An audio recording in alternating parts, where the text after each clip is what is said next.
Alliance Production TV. Aleka Silembo, mama na ngaye, Aleka Silembo, Alcas TV, Aleka Silembo Production. Balobi deux fois pour s'abonner massivement. Alcas Production TV avec Alain Kassilembo, les grands producteurs, les grands mayas. Suivez toujours. Et la chaîne nous matin. Merci Bandego Balandi, émission à Bino Pen de Vie, Bozaraï Belé, pour nous rendre émission à Bino Pen de Vie, émission et salarié tendé dans le Barabino Bananzambe, Pebas Congolais Nyoso, Bolongwa, na Bobunga Poete, Bozonga Nanzela. Merci na fidélité na Bino Bopé Sarabiso, Ngaya Niki Anguba, Nazara Hawana, Nakanga Mabokote, toujours pour nous recevoir Sabino na émission Kitoko, na Mbela Rabino, Batu ya Lolenge, na Lolenge. Bana Congo, bana monde entier, Lelo, Nazana Esengo ya Mbela Bino, Maître Chika. Il y a un maître spirituel. Bon, mon akaye, je pense, dans la chaîne est belé.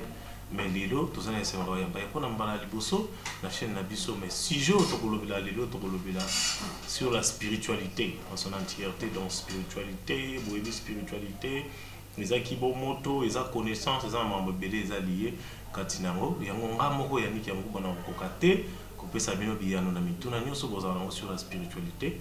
Et on a un sujet qui toko na poni mko alelo na développer ngo toko sola ngo na maître Chika tuyeba spiritualité izanini spiritualité ko komema nini kati na bomo ya moto donc yango wana na zene semo ya mbela bino maître Chika toko sola sujet qui toko yo ensemble na obanda déjà na invité na ngai maître Chika boni madame kimi ezali na zana isengo wana ya yamba yomba liposo na plateau na ngai émission na biso peine de vue et sangisaka bana nzambe nyoso et sangisaka pe ba congolais nyoso balanda biso katina moko alelo mena osenga yo pour la présentation yo pour na bateau peut-être ba découvrir moko alelo ba yo maître Chika zana. Oui, merci beaucoup na bande ko nyoso basi kolanda ai illuminé ezala katina bino pepe ezala katina bino pour la présentation à Ngai, maître Chika Zali, guide spirituel et centre spirituel, la lumière dans les mondes. La lumière dans les mondes, les centres où ils allaient créer depuis la nuit des temps. Et maître Chika fait partie, guide Wananakati, et nous tous nous sommes déliminés, ceux qui ont la connaissance absolue et atteindre Nakati Amnayo, nous sommes comme Merci maître Chika. Mais si je toujours l'autre sur la spiritualité dans son entièreté, il y a maître spirituel. Si vous avez la spiritualité, la religion, la spiritualité, oui, par définition, spiritualité, la théologie, c'est ce qu'on définit en Balobi et la vie intérieure de l'être humain. Donc, il y a un monde qui est l'âme et il y a un monde qui est évoluer. Mais l'homme est déjà esprit depuis la création. Vraiment, merci beaucoup. On a bien mettre lobby que spiritualité est un moto. Katina yaza déjà dans la spiritualité, mais tokolimbola tango eze belé tozo sola. Bon siko yo zali maître spirituel aux l'église oyo ezali centre spirituel et lumière dans les mondes. Centre spirituel les lumières dans le monde.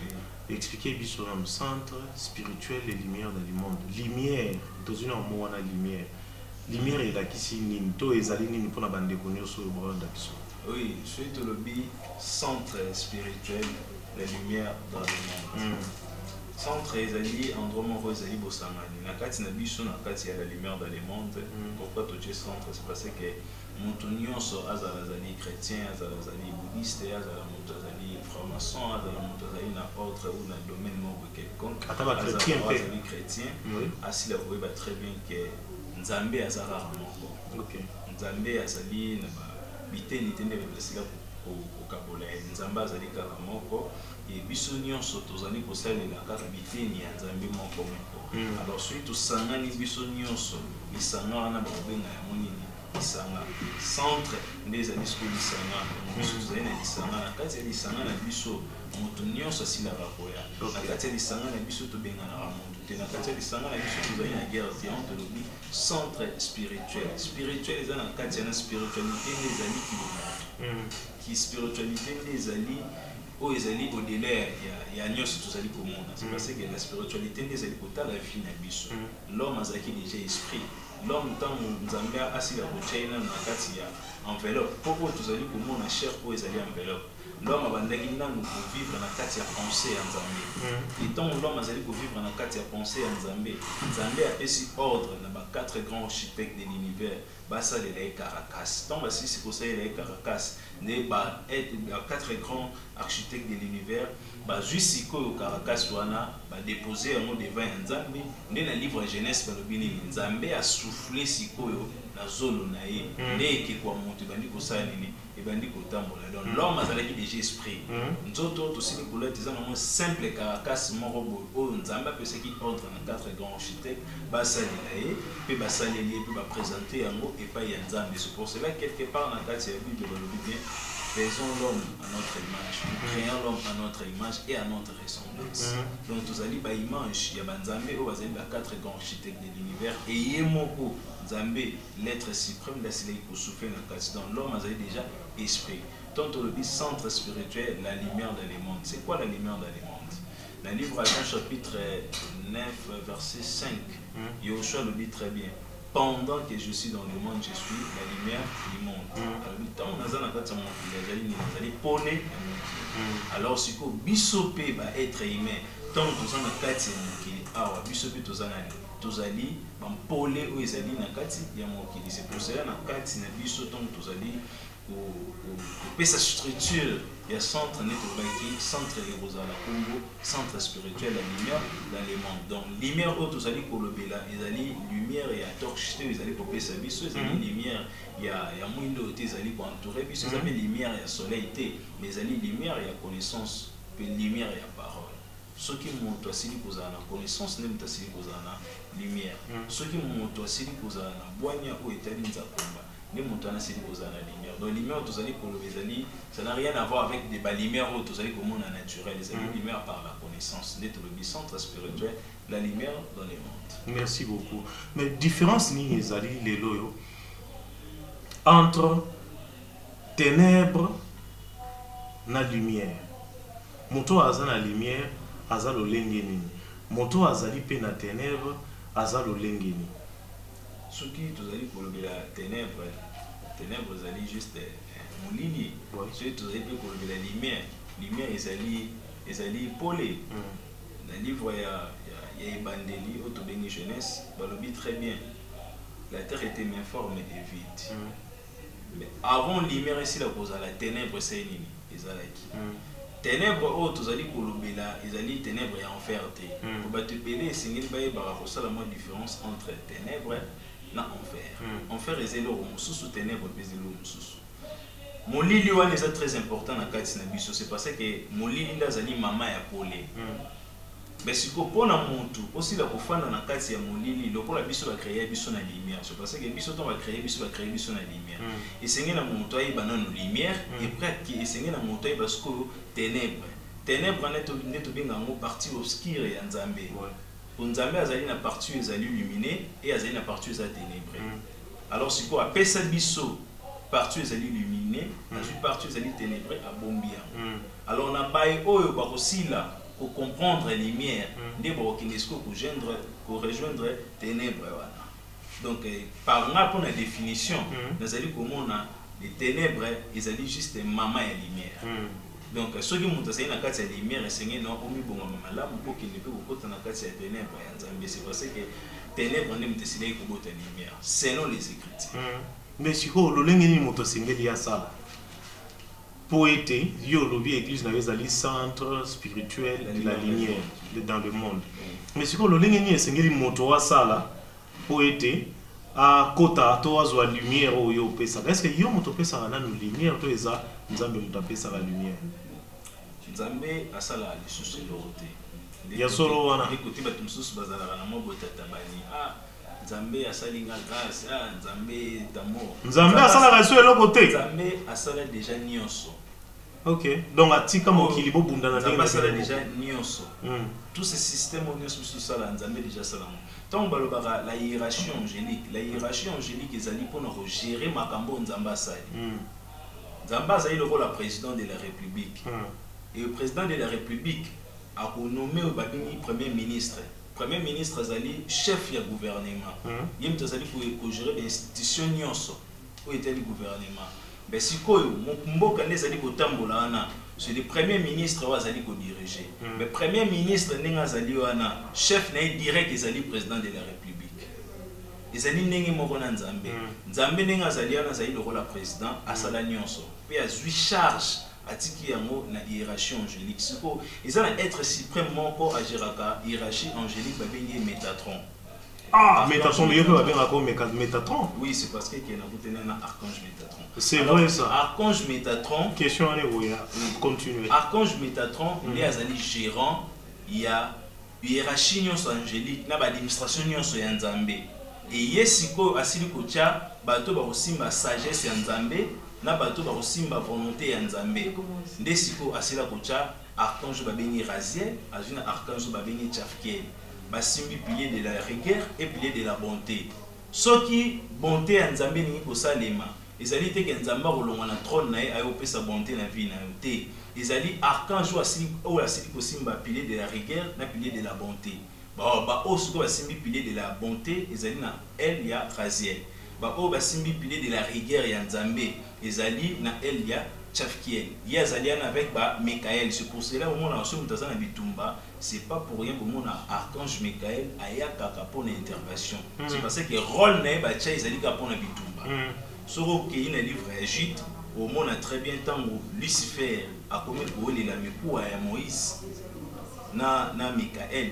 Au moment où ils allaient entre bamon, c'est parce que le département n'est pas là Michael. Nzambaza n'a tenté à la Michael même seconde chance et énergie. Le pouvoir quoi appeler ça Michael, Michael a se défendre dans juste le pouvoir wana pour ya ça nini. À côté de la mikoua Nzambe azalaka ni amour, Nzambe azalaka ni mabe. Le bien et le mal, Nzamba salango déjà depuis qu'à la pratique a géré. Il y a azali au-delà, il y a naturel et azali au-delà surnaturel. Mais azali pour vivre en tout. Mais tous un concept que tout comme si le roi montumo ba fan daraso pour sameli mingi nzamba ya sali apparition te. Nature ebisi bisoni. Sorozui manga. Olie mon kokoli na yango. Soro boaki yango na kundia mo na kati ya mabele, pe boaki mai. So mabele na za fertile sani. C'est ça la nature. Yango wana nzambe. Donc loi et univers ezali. Mais siko batu ba yeba lisusu loi et univers te. L'univers a du principe. Tu reçois par exemple les 4 principes de l'univers. Les 4 principes de l'univers et le but et les bosses sa naissance. On ne touche jamais à quoi il y a microcosme sans pour autant aller dans la naissance. Et deuxième principe, les ali maladie. Moi, dans ça, botami automatiquement, et c'est à bella. Et troisième principe, il y a vie, les ali vieillesse. Mon union se sengeni na yasanini. Akola peut atteindre vieillissement. Et quatrième principe, les ali la mort. Parmi ces principes-là, Nzambaza na katite, Nzambe ne mtasala ngobongo. Donc, ceux qui, moi si, a commis, n'attend au réchauffement, les ali kosala na kati ya matrice na ya fécondation, directement, sur injecté énergie na wana, directement au sani. A kozomba moko zedi. Et zedi yana kosala 9 cycles na kati ya libumu. Après moi na saini a botami. Sur moi na botami a rolekaka na processus wana. Donc Nzamba sala déjà nyonso atikeli ba grand architecte de l'univers basi la ko gérer. Pour la question que tu as posée, merci beaucoup, Maître Chika. Comprenez bande konoso besoin d'abisso. Tous un sujet au tozolo bela ezali, tozolo bela la spiritualité dans son entièreté. Donc spiritualité na mobimba nango to yambi bongo Maître Chika inda zawana pour na recevoir biso moi lisolo. Maître Chika la réponse à autre pesa biso siko. Olobi que Jésus nzoto tozana ngo eza lokola enveloppe. Enveloppe, oui. Eza enveloppe lolingi. C'est parce que par définition, Bazori peut définir Moutouazali, corps, âme et esprit. Alors, l'homme va se poser la question, c'est quoi le corps? Le corps, c'est l'enveloppe. Et c'est quoi l'âme? L'âme, c'est toi. Et c'est quoi l'esprit? L'esprit, c'est Dieu. C'est pour cela que chaque souffle ou tout homme goûtera la mort. Pourquoi tu goûter mort? C'est parce que le fragment où tu as dit, ko posséder na intérieur na biso ezali ya nzambe ya mwana nde ki bon nzambe il y a un bon jour nzamba roboto la biso nyonso yango c'est pour cela bat baloba que il y a un temps pour tout donc tous en attendant bo pe biso souffle tous en ngo les patrons ya souffle ou roboto la yango a roboto la voir même na ba souffle pesa ba ange péatika la yimo ki bon nzambe c'est ça ou ça la sko yana ki bon nzambe même ata ba ange bazan attend bango ba osuka même ata les extraterrestres bazan attend bango ba osida osuka donc nzambe azali na forme ba bazoela raité nzambe azali au délai à forme aussi la kozoya. Merci beaucoup, mais est-ce que Jésus-Christ azala ni pona yo nous sommes tous au tio lobelo moko awa otangi kombo moko lobi moto wana yende Métatron yende azali moto ya memaka to asimba charge nyonso oya memamwe pa kolo Yesu oya azali Dieu to benga Dieu azali nzambe ngokeli na nyonso mais siko pona yo nde ba balobaka Jésus-Christ Dieu pona yo Jésus-Christ azana Yoshua Mashiach azali nzambe. Pourquoi azali nzambe? Genèse chapitre 7 dans le premier verset. Tormona neni nzambe azali kopesa moto ndingisa ya mokili. Soki lisusu tozwi na bobima na livre o babengi Exode chapitre 7. Nzambe ayebisi Moïse, va, je te fais Dieu devant Pharaon et Aaron sera ton prophète. Tout homme est Dieu.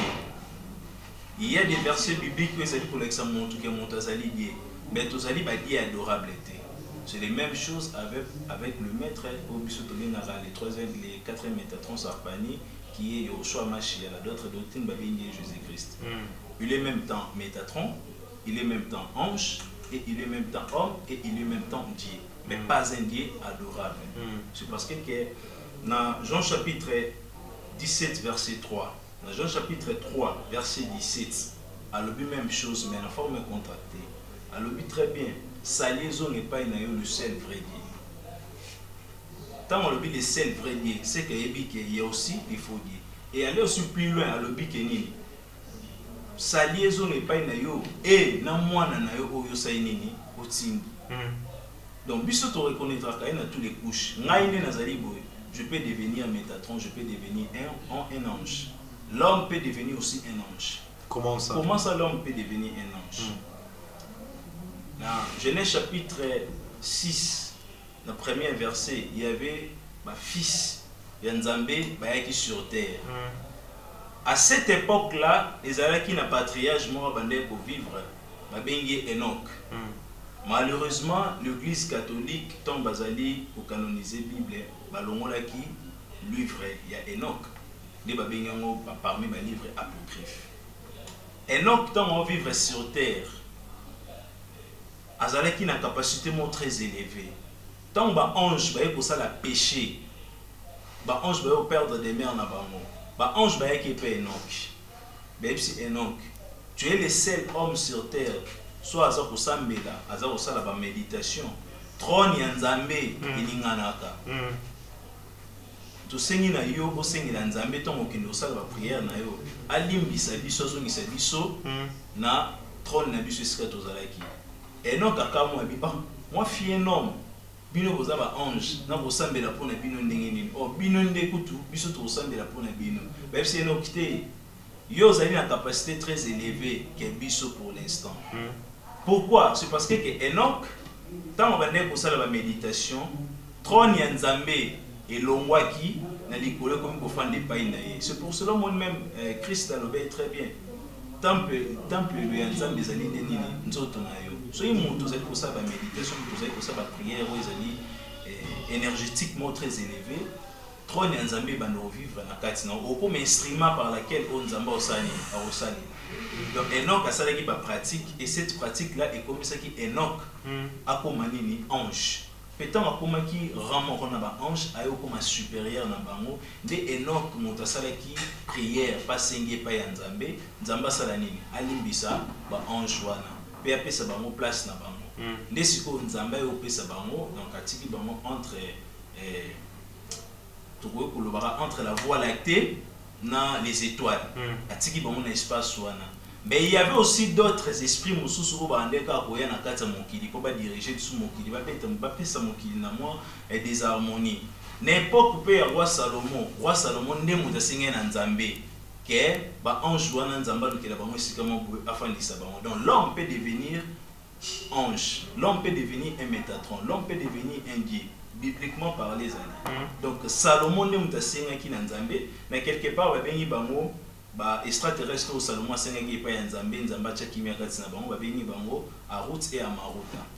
Donc les deux esprits yana nde mutu Salomon eko senga calme que basi les sous pour embrayer mobilité. Donc l'homme a reposé au-delà. Il y a même d'autres livres qui nous enseignent très bien que Salomon tant azala même pour ça ba voyage astral avant de qu'on avoir même ba démon, andé même pour confisquer même ba livre na bango. Donc l'homme azali au-delà, l'homme azali multidimensionnel et Nzambe azali multisystème. C'est parce que Nzambe azali pour changer le système, mais l'homme a changé les dimensions. C'est pour cela même dans l'enseignant que la fin du monde où ça n'existe pas. Mais il y a seulement le fin du cycle. Et dans le cycle, il y a aussi là. Et notre cycle, c'est au Banda. Pour il y a ça, multisystème Nzambe. Premièrement, dans la famille islamique, et dans la famille où christianisme est makashi. Et Nazali sous fait partie de la chefferie coutumière. Dans la côté déjà na kati yanda comment ils le roi royaume.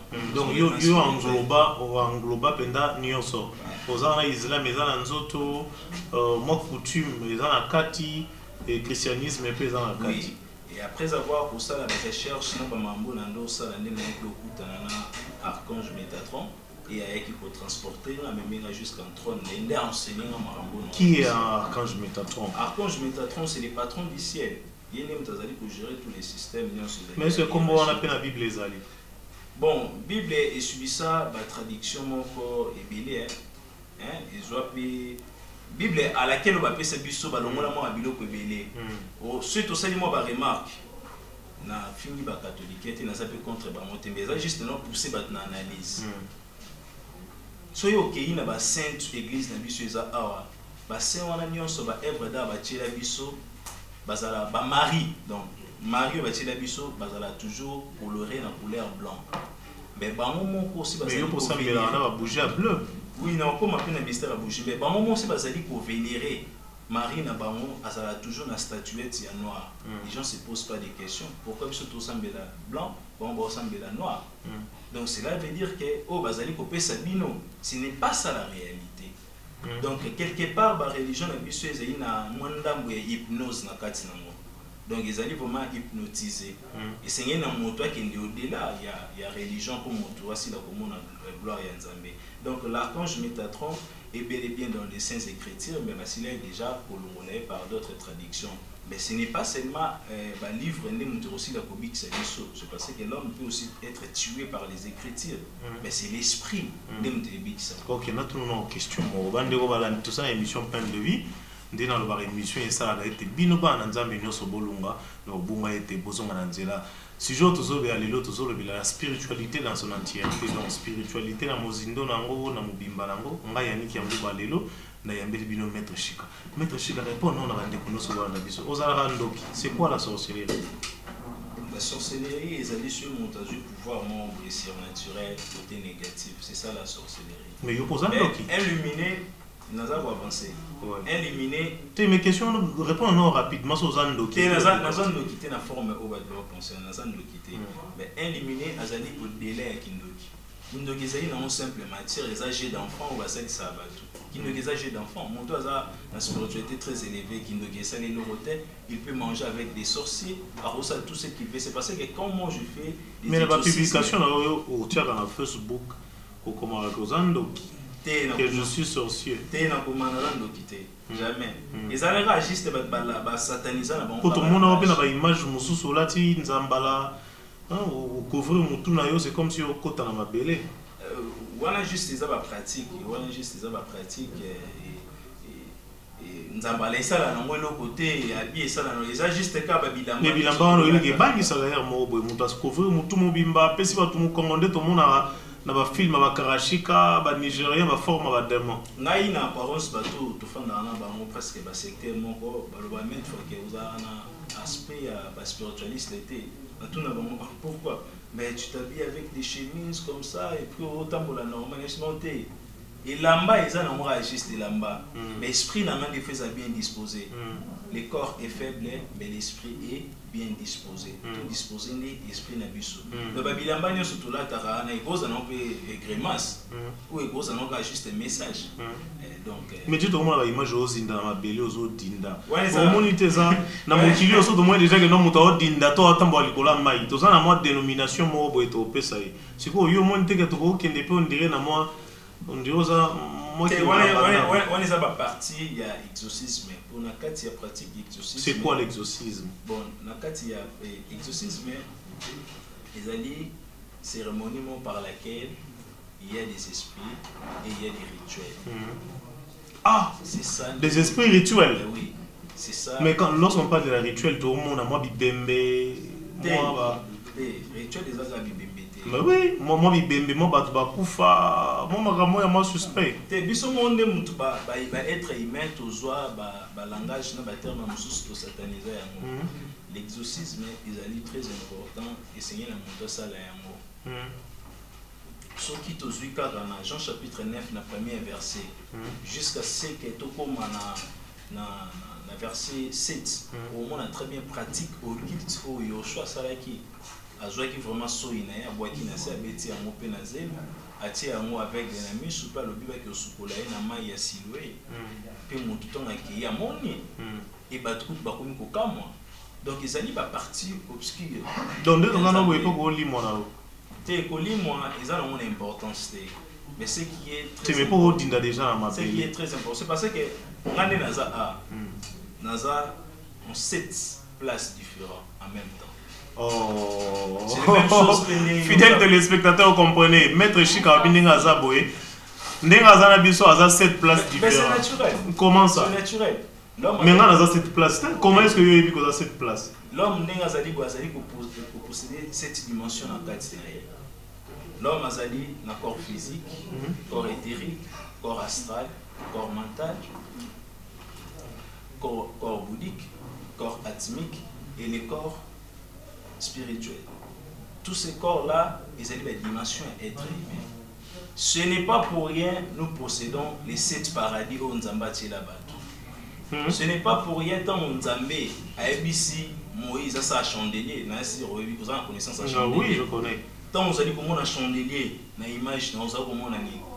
Ils allaient pied mon corps, côté à 3, qui donne le nombre de combien? De 7. C'est ça l'être humain. L'être humain est à 7 places en même moment. Il suffit à disposer de la capacité et l'homme a recommandé là. Je pense que même aussi l'enfer, et ça là à mon côté. L'enfer, il y a plusieurs couches d'enfer. Tous allez en enfer où ils allaient chalérer, tous allez en enfer où ils allaient glacer. Donc, les gens vont faire l'eau. Donc, les gens vont faire moto. Les gens vont faire oui, l'enfer est divisé en 2 parties. Comment ça? Expliquez bien sur le verset biblique. Oui, cette 2 parties en enfer, Nzamba le dit très bien, ce qui est visible c'est à vous, ce qui est invisible c'est à moi. Parce que les apparaître 7 places. Oui. Et combien de visibilité? Oui, ce qui est visible c'est à vous, ce qui est invisible c'est à moi. À moi les alignes, les alignes bateau ba côté na kati il y a réellement il y a kati ya vie na bon, c'est parce que tout ça en des formes ba tu peux vivre na kati ya vie. Ils ont monté sous azali ko vivre extérieur, ils ont monté sous azali ko vivre intérieur. Monto azali ko vivre extérieur, ils allaient monter azota la caméra, azota aleka ka mutuka, azota lelamba. Monto azali ko vivre na bokati na ye, azali ko tala bilé ya esprit, bilé ya molimo. Donc des types de personnes wana tozalaka nango déjà. Et monto azana ba dimension très élevée. L'enfer est divisé en 2 parties. Tango premier enfer, où ils allaient chalérer, ils allaient enfer ya bato bazali ba ignorant. Enfer, où ils allaient glacer, ils allaient enfer ya bato bazalaki ba éveil spirituel. Bato bazali ba ignorant, bato ba atteindre une dimension nzambe très élevée. Donc ba sumu mezo sala. Ba commettre ba erreur. Tel que ndenge Satan abandé koya kuwelela mikuwa ya Moïse. ils allaient quitter pour acha Moïse na enfer ou ngana otokende. Ils allaient quitter pour acha Moïse na enfer. Donc, il n'y a pas de enfer. Nous avons ça exemple pour tous en facilité comprendre pour tous les bisous. Bon, on a tenu une question. Tous on va sur les lots yo kufi. Okende li felo, to okende lo. J'ai été déjà visiter l'enfer, j'ai été déjà visiter le paradis. Alors, nengeni nous montrerons pour visiter le paradis, nengeni nous montrerons visiter l'enfer. Nous avons ce qu'on appelle la constitution des morts. La constitution des morts. Oui. Yo ebi constitution ya mort de maître Chika. Bande ko bala di comprendre que c'est que no na yo kalelo na yo kangote. Mais je pense que la émission na biso to banda o ben ça maître Chika pour akolisa biso toujours na ba connaissance na makambo azoloba. Donc nous sommes des chrétiens et est-ce que maître Chika avant de continuer na eloko lobi wana constitution ya ba mort. Est-ce que vous croyez en la Bible réellement?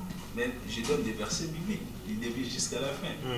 Bible les alliés patrimoine mondial. Bible les alliés à Montouté. Les alliés patrimoine mondial. Mais qu'est-ce qui fait que l'église, tout le monde a Babilamba rouge et tout le monde a signe moro, et surtout signe moro ça dans l'église, pentacle moro et ça li boye rendre, au tiers flèche boye et puis na c'est dans au tiers 3 pieds moro et ça et na c'est dans au tiers chandelier. 3 bougies, il y a une bougie à bleu. L'absolu de Dieu, nous on a déjà pentacle à Lambert. La prochaine émission, tu vas présenter un mot pour tout ça la définition. Vous la sur l'enfer. Tout ça, enfer, les alliés glacés. Enfer glacé, les alliés pour ne pas connaître. Moïse a salé Kimbeba, les personnes qui habitent à Cannes, il faut basoyer, bâtir l'enfer, les alliés glacés. Et si Montou a salaki a été l'autre côté, autre chose qu'on enfer aux alliés chalérés. Mais cet enfer là, il y a 8 chambres et 8 chambres. 8 plus 8 qui nous donne au nombre de 16. Ceux qui montent bâtir l'enfer, ils ont été pour monter l'enfer éternel. Enfer, ils ont prison morobo et périodique.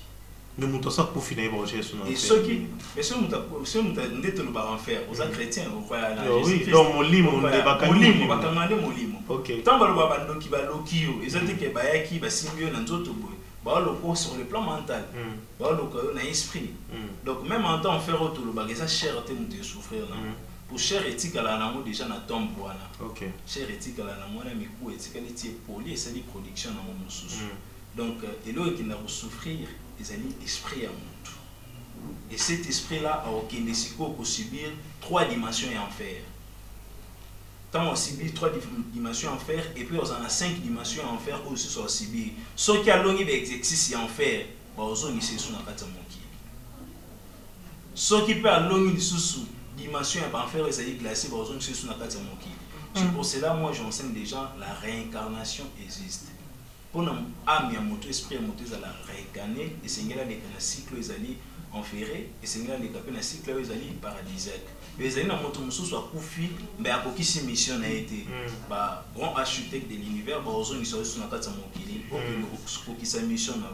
C'est pour cela, attendez tout ça, Christ a si sa mission a été, Jésus a si sa mission a été. Presque tous les prophètes ont si sa mission a été. Il n'y a aucun prophète. Alors, il y a 6 missions là-bas. C'est parce qu'il faut pas y aller sur la réincarnation, parce que c'est une mission là-bas. Si vous réincarnation, il y a moins de par là, ce qu'on monte. Ceux qui montent à Kouf, Jésus-Christ est exceptionnel. Alors, où habite Jésus-Christ? Où est-ce c'est en esprit. Ange gardien. Oui, mais c'est en esprit. Mais à Epsibisoni, il faut aussi faire des analyses. Des grands maîtres. Si vous analysez, vous avez une analyse.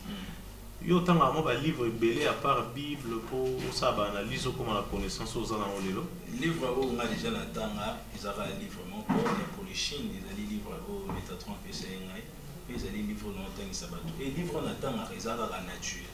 En dehors de la nature, tout ça, ils ont tout le temps. Jamais on a pu dire que sur 4 étaient au réchauffement climatique et ça, les gens ont fait que c'est dans 4 étaient au. Donc, carbone, on était allé dégager dans un monde sous. Donc, il faut que tant on a été au nez, l'eau, on a remplacé. C'est ça la nature. bato bakomi na désharmonie na nature ya on bazali komona le rôle ya nzambe atiki biso te soki ka moto zongi na harmonie na nature ndo retrouver nzambe mais nde yo dinda pe na mabele wana ozo enseigner pe bato ndeni yo dinda na mabele ndeni pe yo komona ba pourquoi c'est pas la partie non c'est ça question pour bande rebelle balanda biso na émission ba benga ngai c'est que bosana ko tourner loko dans émission sengo nango na bande ko nde balandaka ezala poto landela point sur point siko est-ce que yo nde mozana ko ipe ko enseigner moto ndeni ko ke mona pe enfer amoni pe paradis ndenge yo kenda soki déjà yo ndoza ko kenda pe paradis comment ça ngana ibite ngana kenda aux inconscients. Non, il faut se reprendre la conscience. Dans quel sens? Les gens ne se posent pas des questions pourquoi on a là. Pourquoi on a l'autre? Les lois nature, les normal. Alors, l'homme a possédé un corps physique et un corps spirituel.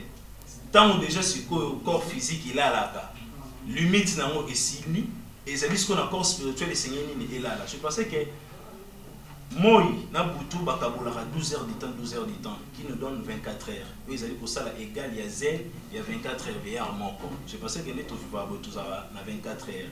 Ils allaient la gloire ou récompense on zamba pesa ba vieillard. Tout vivre en atteint ba vieillard. Tout vivre en atteint na bisoté. C'est pour cela que Moïse a le très bien.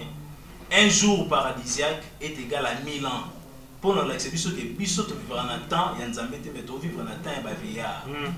Mais si d'autres personnes s'est limitées par là, d'autres personnes qui ont déjà là. Mais très bien, ma rapport pour le bas, ils allaient juste au simple bâton difficile, mais ils allaient là qu'on a inventé. Ils allaient là aussi nous faire des vérifications dans la Bible, on a très bien que Moïse a commis très bien. Un jour paradisiaque est égal à 1000 ans de vie. Donc, Bissoto Vibarana Bazen, il y a 24. Alors, si vous Boutou, Azan a trouvé face à la 12 heures, moi, il passe à trouvé face à la 12 heures. Il y a 24 heures. Alors, on a 4 accords et être humain, Moutou. Azali a 12 heures à revivre sur le plan paradisiaque et Azali a 12 heures de temps à revivre sur le plan il y a enfer.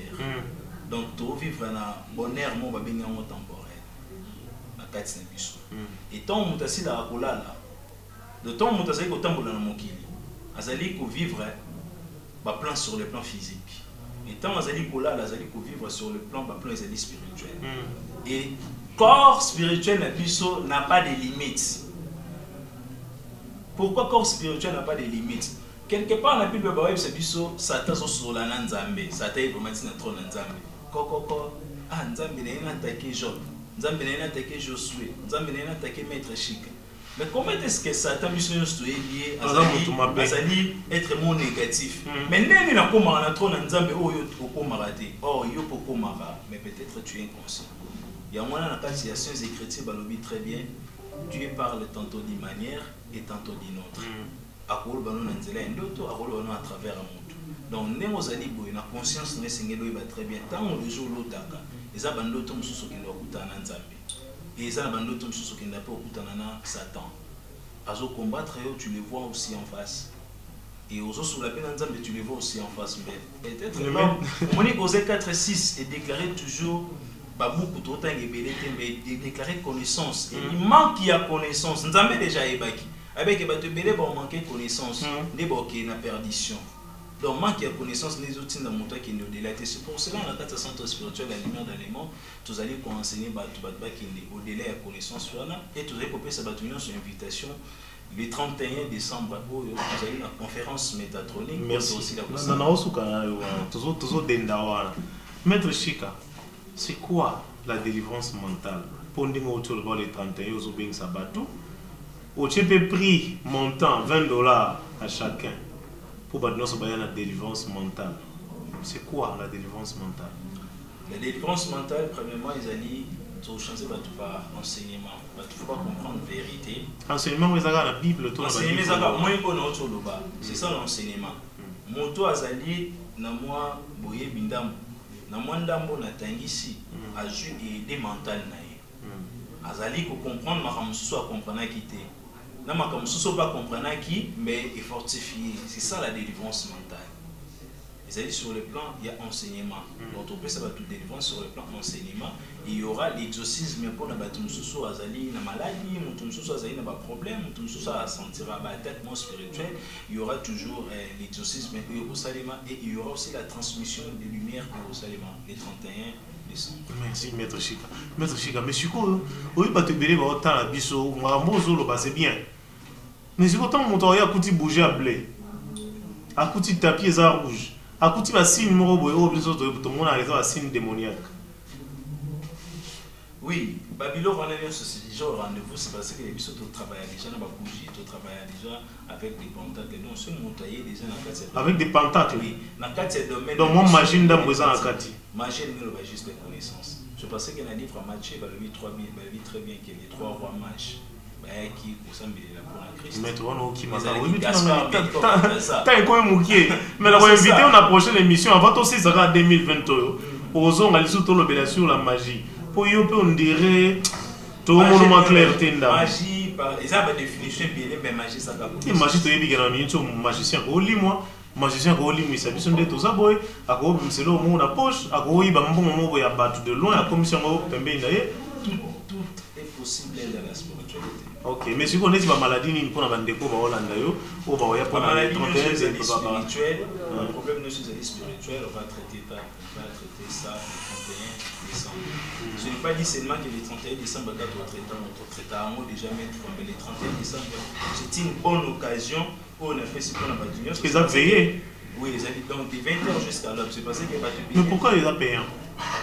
Il y aura du matériel pour il y aura aussi des circonstances autour ça va tout c'est pour cela c'est toujours une participation c'est parce que n'a aucun rappel pas pasteur ba loba ke ba randa wanzambe mabo pas malaté mais ba ya na mona poche mais ça a été ba 4 bino déjà. Bon, biso to tuona c'est parce que chaque dogme ils ont un service secret là. OK. Biso te dit pourquoi et puis bateau va aller participer dans mon baby pourquoi va aller pour ça la participation. OK. Merci mais est-ce que c'est régulier au tchera ba mbongo wana bato ba ya ou soit mutu so za pour ça peut-être là convaincu na maramno so lobby awa qu'est-ce qu'il faut? Oui, maître Chika Mbaka mokolo dimanche mokolo jeudi mais dimanche n'est un peu disponible. Ok. Et là, pour les jeudi, bien un bagage sur l'avenue numéro 35 bis entre Gambela et Khartoum. Donc, dans la commune, il y a Boum. Donc, il y a Boum de Tangami, juste tout ça. Dans tout ça, il y a des délivrances communes, c'est tout le monde. Tout ce sous temple dans la commune, sous l'essentiel, il y a pour établir la commune et ils ont des délivrances. Dans le Nengikaka, le pasteur Moussous bâtit ses lits partout pour nous faire des délivrances. Dans le quartier, dans le quartier, dans le quartier, dans la commune. Merci beaucoup. S'il faut lancer un message, on a fait sur 2 minutes. Puis ça, message, la conclusion, il y a un mot autour de sur la spiritualité dans son entièreté. Éclaircir les Congolais et puis un message clé pour naver le 31 décembre. Oui, très bien. L'homme azali au-delà, il y a quoi azali pour penser. Et l'homme est très bien. Ce qui pour le Kinzambe, Nzambe a commis mon Nissa.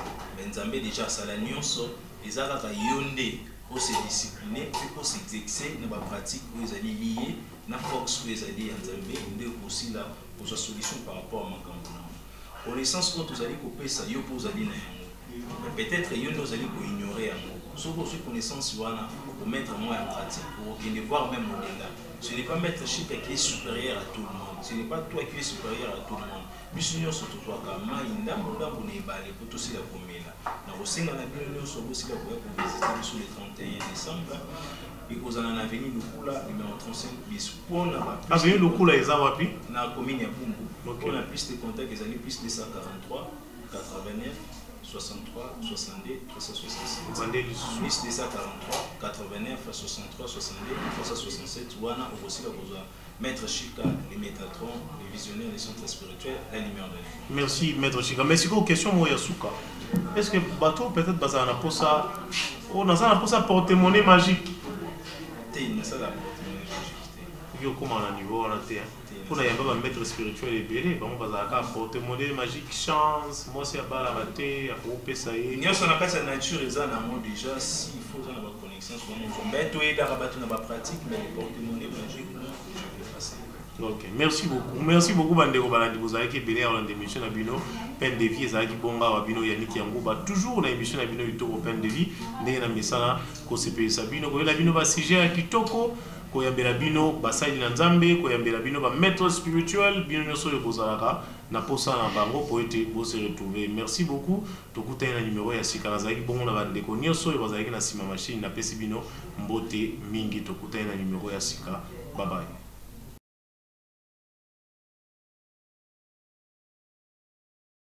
Alcas Production TV. Aleka Silembo, mama na ngai Aleka Silembo, Alcas TV, Aleka Silembo Production. Balobi deux fois te s'abonner massivement. Alcas Production TV avec Alain Kassilembo, les grands producteurs, les grands mayas. Suivez toujours. Et la chaîne nous